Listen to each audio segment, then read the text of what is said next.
how the container handles a request. කොහොමද මේ container එක request එකක් handle කරන්නේ කියලා තමයි මේ වීඩියෝ එකෙන් කතා කරන්න යන්නේ. එතකොට මොකක්ද මේ web container කියලා කියන්නේ? A web application runs within a web container of a web server. එතකොට මේ web container එක තියෙන්නේ web server එක ඇතුලේ. එතකොට run වෙන හැම application එකක්ම තියෙන්නේ මේ web container එක ඇතුලේ. The web container provides the runtime environment through components that provide naming context and lifecycle management.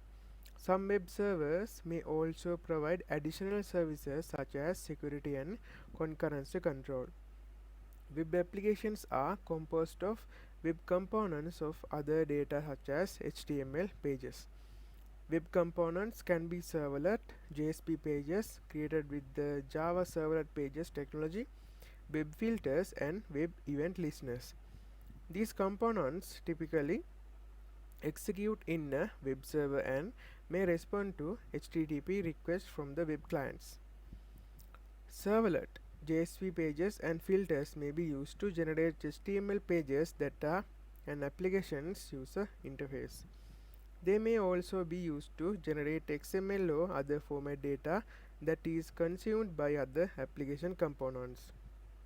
එතකොට මේ වෙබ් කන්ටේනර් එක ඇතුලේ තමයි අපි ඔක්කොම servlets JSP pages ඒ සේරම දේවල් තියෙන්නේ මේ වෙබ් කන්ටේනර් එක ඇතුලේ. හරි. අපි කිව්වා මේ වෙබ් කන්ටේනර් එක තියෙන්නේ server එක ඇතුලේ කියලා. එතකොට කෙලින්ම client ගෙන් request එන්නේ වෙබ් server එකට. ඊට පස්සේ තමයි වෙබ් කන්ටේනර් එකට යන්නේ. හරි. අපි ගත්තොත් එහෙම ඉස්සෙල්ලම client යවන අපේ server එකට request එක දෙනවා container එකට. එතකොට web browsers communicate with web servers using the hypertext transfer protocol. මේ HTTP කියන hypertext transfer protocol එකෙන් තමයි web browsers communicate කරන්නේ මේ අපේ server එකත් එක්ක.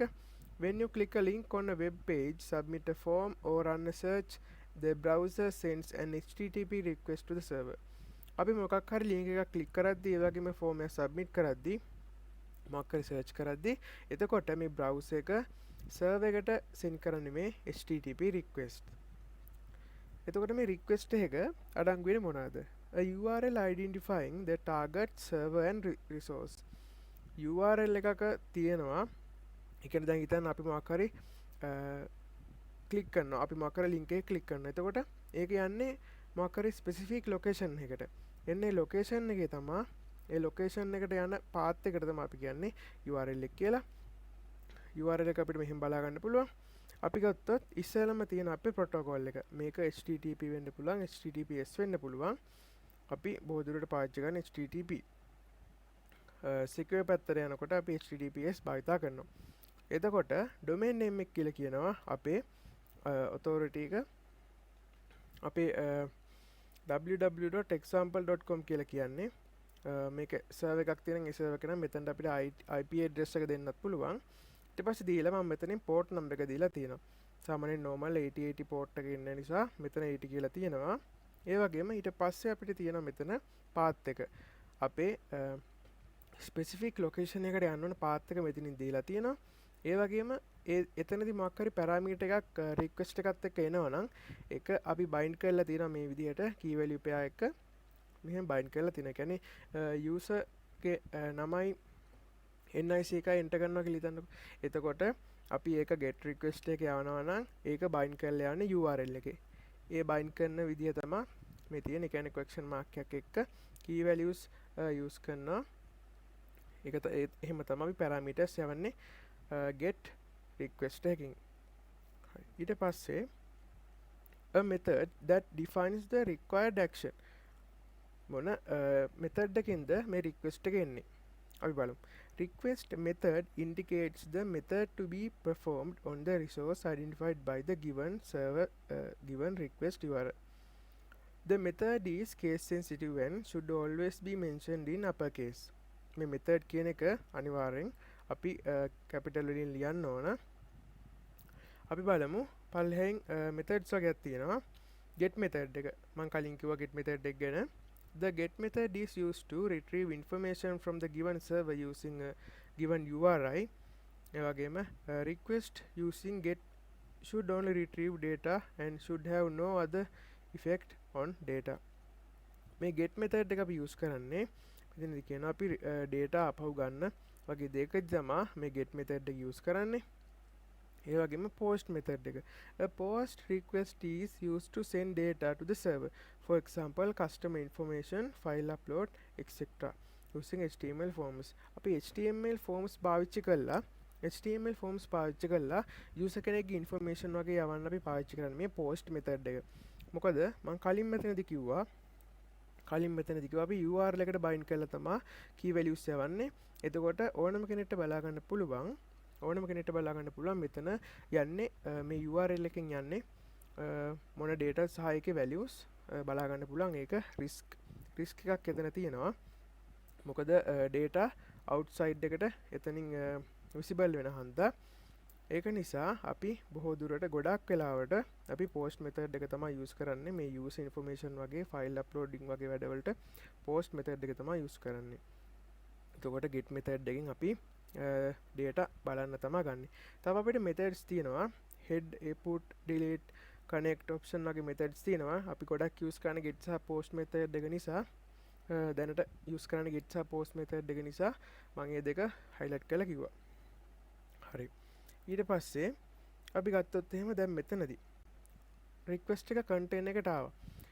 container එකට request එක ආවයින් පස්සේ the container sees that request is for servlet, so the container creates two objects.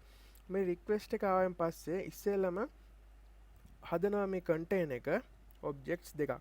ඉස්සෙල්ලම හදනවා http servlet request object එකක් සහ http response object එකක්. එතකොට මේ object දෙක client එකෙන් request එකක් ආවම තමයි හැදෙන්නේ. එතකොට එක client කෙනෙක් විතරක් නෙමෙයිනේ. මෙතනදී clients ලා ගොඩක් එනවා. එතකොට ඒ එක clients ලාට මෙතනදී ඒ අදාළ request සහ response objects හැදෙනවා. හරි. ඊට පස්සේ ඊළඟ පියවරේදී වෙන්නේ container finds correct servlet on the basis of URL passed with the help of the deployment descriptor. අපි කලින් වීඩියෝස් වල කතා කරා web.xml ෆයිල් එකට තමයි මේ deployment descriptor කියලා කියන්නේ.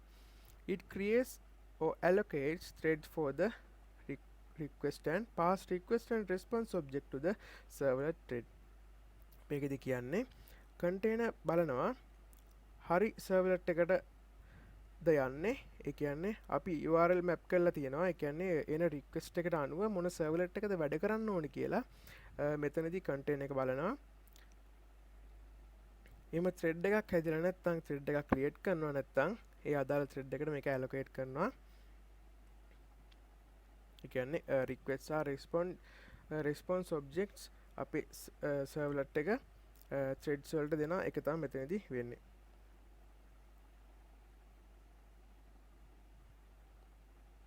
හරි. ඊට පස්සේ ඊළඟ step එකේදී container calls the servlet service method on the type of request service calls doGet or doPost method. හරි. මෙතනදී container එක මේ servlet එකේ දැන් අපේ අදාළ servlet එකට ගියන් පස්සේ මේ අදාළ servlet එකේ තියෙන service method එක. ඒ service method එකට ගියන් පස්සේ බලනවා මේ request එක මොන method එකෙන්ද ඇවිල්ලා තියෙන්නේ කියලා. ඒක get method එකක්ද post method එකක්ද කියලා බලලා ඒකෙන් අදාළ method එක මෙතනින් execute කරනවා. ඊට පස්සේ බැලුවොත් let's assume that service calls the doPost method. doPost method guarantees dynamic page and add the page in response object. හරි. මෙතනදී දැන් අපි හිතමු දැන් මම මෙතන කියලා තියෙන doPost කියන්නේ post method එකක් ආව නම් මෙතනදී post method එකක් ආව නම් doPost method එක තමයි මෙතනදී වැඩ කරන්නේ. එතකොට මේ doPost method එක ක්‍රියාත්මක කරනවා එවෙලට dynamically page එකක්. ඒ page එක අපේ response object එකට set කරලා යවනවා මේ වෙලේදී. ඊට පස්සේ ඒ වැඩේ ඉවර වුණාම thread completes container converts the response object into http response object and restores the response and request object. හරි. මේ ත්‍රෙඩ් එක අර කලින් කතා කරපු ත්‍රෙඩ් එක ඉවරුණෙන් පස්සේ මේ කන්ටේන එක අපි හදාගත්ත අර රෙස්පොන්ස් එක අපි සර්වලට් එක ඔක්කොම මෙතනින් ක්‍රියාත්මක වුණාන් පස්සේ අර රෙස්පොන්ස් ඔබ්ජෙක්ට් එකට බාර දෙනවනේ ඒ පේජ් එක බාර දෙනවා ඊට පස්සේ ඒ රෙස්පොන්ස් ඔබ්ජෙක්ට් එක මේ කන්ටේන එක HTTP රෙස්පොන්ස් ඔබ්ජෙක්ට් එකක් බවට කන්වර්ට් කරනවා කන්වර්ට් කරලා ඉවරනන් පස්සේ අර ඒකට හදාගත්ත රෙස්පොන්ස් ඔබ්ජෙක්ට් එක සහ රික්වෙස්ට් ඔබ්ජෙක්ට් එක මෙතනදී ඩිස්ට්‍රොයි කරලා දානවා එහෙම ඩිස්ට්‍රොයි කරලා දැම්මයින් පස්සේ garbage collectorට ඒ ඔබ්ජෙක්ට්ස් එක ඩිස්ට්‍රොයි වෙන ඔබ්ජෙක්ට්ස් එක එලිජිබල් වෙනවා හරි අපි මේ කතා කරපු ටික සමරියක් ගත්තොත් මෙහෙමයි අපේ ක්ලයන්ට් ඉන්නවා ඒ ක්ලයන්ට් අපේ වෙබ් සර්වර් එකට රික්වෙස්ට් එකක් දෙනවා ඒ රික්වෙස්ට් එක වෙබ් සර්වර් එක කෙලින්ම වෙබ් කන්ටේනර් එකට දීලා වෙබ් කන්ටේනර් එකෙන් රික්වෙස්ට් ඔබ්ජෙක්ට් එකක් සහ රෙස්පොන්ස් ඔබ්ජෙක්ට් එකක් අතර ඒ කියන්නේ HTTP රික්වෙස්ට් ඔබ්ජෙක්ට් එකක් සහ HTTP රෙස්පොන්ස් ඔබ්ජෙක්ට් එකක් එතකොට මේ වගේ රෙස්පොන්ස් ඔබ්ජෙක්ට් සහ මේ රික්වෙස්ට් ඔබ්ජෙක්ට්ස් ගොඩාක් හැදෙනවා එතකොට ඒව අපි කන්ට්‍රෝල් කරන්න ඕනේ ඒව කන්ට්‍රෝල් කරන්න තමයි මේ threads තියෙන්නේ එතකොට මේ thread එකෙන් කියන්නේ අදාළ සර්වලට් එක ක්‍රියාත්මක වෙලා ඒ අදාළ සර්වලට් එකේ තියෙන සර්විස් මෙතඩ් එක ක්‍රියාත්මකත් වෙලා ඊට පස්සේ රෙස්පොන්ස් එකක් එනවා එතකොට ඒ රෙස්පොන්ස් එක ස්ටැටික් පේජ් එකක් කරලා තමයි වෙබ් කන්ටේනර් එක ආපහු වෙබ් සර්වර් එකට යවන්නේ ඒ ඊට පස්සේ වෙබ් සර්වර් එක තමයි ක්ලයන්ට් ඒ රෙස්පොන්ස් එක බාර දෙන්නේ එහෙම තමයි කන්ටේනර් එකක් හැන්ඩල් කරන්නේ අපේ රික්වෙස්ට් එක